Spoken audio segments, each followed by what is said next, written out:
Hello friends, எல்லாருக்கும் வணக்கம். Welcome to my channel finance பேசலாம் வாங்க. இப்போ நீங்கள் பார்த்துக்கிட்டு இருக்கிறது என்னுடைய ஓன் ஹவுஸு. இந்த வீட்டை வந்து பார்த்தீங்கன்னா, நான் கரெக்டாக 25 வயசு அந்த டைம்லேயே பார்த்தீங்கன்னா, நான் லேண்ட் ரெஜிஸ்ட்ரேஷன் பண்ணி பில்டர்கிட்ட நான் பிளான் போட்டு கொடுத்து அதை எக்ஸிக்யூட் பண்ணி நான் கட்டி முடித்து இந்த வீட்டில் கிட்டத்தட்ட 6 to 7 இயர்ஸ் வந்து நான் வாழ்ந்துக்கிட்டு இருக்கேன். இந்த வீட்டில் பார்த்தீங்கன்னா, எங்கள் அம்மாவும் இறந்தும் போயிட்டாங்க. எங்கள் அம்மாவுக்கு ஒரு சொந்த வீடு கட்டி நான் அதில் வந்து அவங்களுக்கு ஒரு தனி பெட்ரூம் கொடுத்து அவங்களுக்கு வெஸ்டர்ன் டாய்லெட் வந்து கட்டி கொடுத்து அது எல்லாத்தையும் பார்த்து அவங்க சந்தோஷத்தை வந்து என்ஜாய் பண்ணியிருப்பாங்க.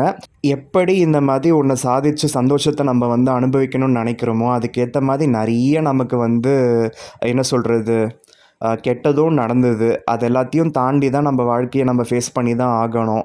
ஓகேவா? இந்த வீடு கட்டி முடிச்சு நான் இங்கே குடி வரத்துக்கு முன்னாடி பார்த்தீங்கன்னா, எனக்கு கிடைச்சிருந்த அந்த நல்ல வேலையும் போயிட்டு இருந்தது. அதுக்கப்புறம் லோன் எல்லாம் கட்டி முடிக்கிறதுக்கு நான் ரொம்ப கஷ்டப்பட்டேன். அதுக்கப்புறம் எங்கள் அம்மாவுக்கு கேன்சர் வந்துடுச்சு. அதுக்கப்புறம் அக்கத்து பக்கத்துக்காரங்களும் வந்து ப்ராப்ளமாக இருந்தாங்க. இந்த மாதிரி எவ்வளவோ ப்ராப்ளம்ஸ் எல்லாம் ஃபேஸ் பண்ணி தான் இங்கே வந்து நான் தனியால் நான் கஷ்டப்பட்டுட்ருக்கேன். ஆனால் ஒன்றுங்க, கல்யாணத்தை செஞ்சுப்பார், வீட்டை கட்டிப்பாருன்னு சொல்லிட்டு சும்மாவா சொன்னாங்க? இந்த வீடை வந்து கட்டி வாங்கி அதுக்கப்புறம் அதுக்குள்ளே குடி வரத்துக்குள்ளே நான் பட்டப்பாடு இருக்குது. அது எனக்கு மட்டும்தான் தெரியும். ஓகேவா? இது 3 BHK டியூப்ளக்ஸ் ஹவுஸு. நான் கிட்டத்தட்ட 25 வயசில் கட்ட ஆரம்பித்து 26 வயசில் நான் குடி வந்தேன். ஸோ இது வந்து பார்த்திங்கன்னா சென்னைக்கு அவுட்ஸ்கர்ட்ஸில் வந்து இருக்குது. என்னுடைய வீடு எப்படி இருக்குன்னு சொல்லிட்டு எனக்கு கமெண்ட்ஸில் தெரியப்படுத்துங்க.